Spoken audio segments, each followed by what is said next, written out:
My background, I'm originally from Annapolis, Maryland. I currently work as a realtor, as Patrick said. I spent about 15 years teaching and abroad, and I attended high school in Mililani, Hawaii. I've traveled many places, been exposed to many beliefs, although for me, finding Christ wasn't through any specific doctrine. I explored the Middle East pretty extensively. Finding Christ came through meeting the people who became part of my journey. A great mentor was my father, as as my mother would often fall asleep in church, and both of them have passed. In addition, it was also through the people who had hit rock bottom in their lives and the humility that followed. I feel that it truly takes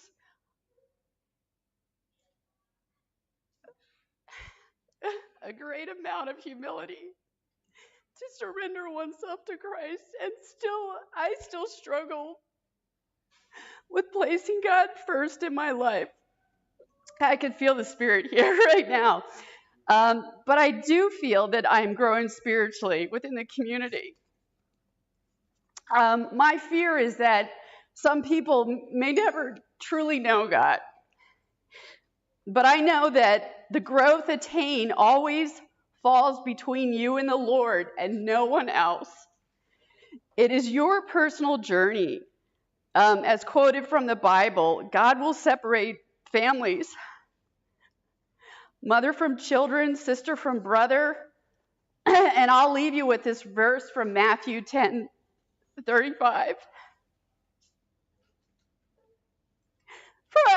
Sorry. I didn't thought I'd get so emotional up here. It's pretty funny. For I have come to turn man against his father, and daughter against her mother, and a daughter-in-law against her mother-in-law. So God, overall, please excuse me for crying, but God's really going to challenge you in life. He's going to bring all kinds of people in your life to help you grow. And you have to come up to that challenge. It's really got to be, it's only going to be you and the Lord. It's not going to be you and your husband. It's not going to be you and your family.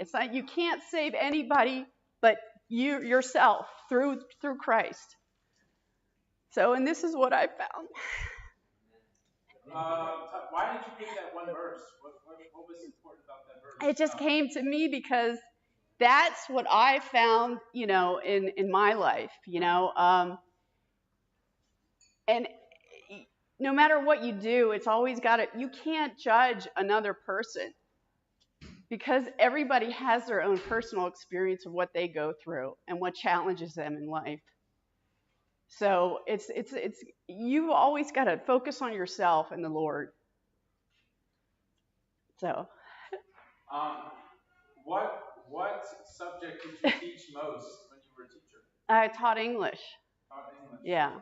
So you're the one that sends those anonymous emails about my sermons and no, never. Notes. Yeah, no, never. And how many countries in the world have you been to? I don't know, maybe like 7, 8. Okay. But you've been to Hawaii. That's not a country. But well, that's not a country. I've never been there. Yeah. But how many years did you spend in the Middle East? 2. In what country? Qatar.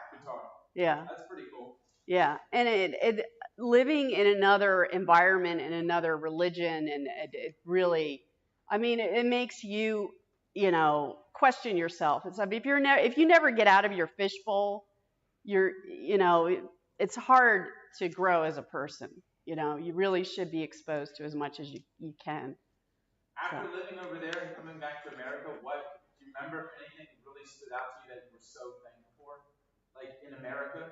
Like if you, I don't know, if it was a significant difference, something that you missed.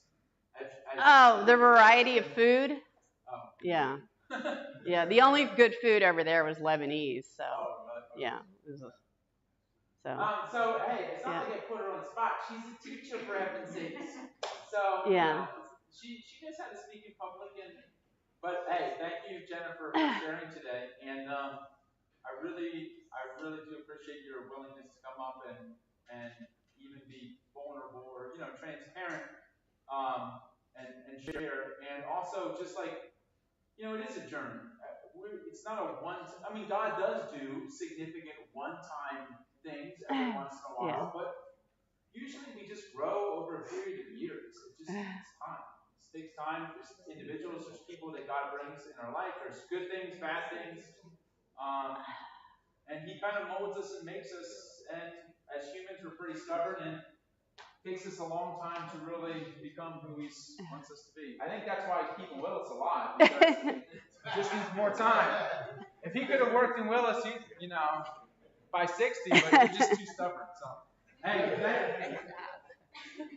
thank you, Mr. Oh, let me take this off. Okay. We could probably turn that off and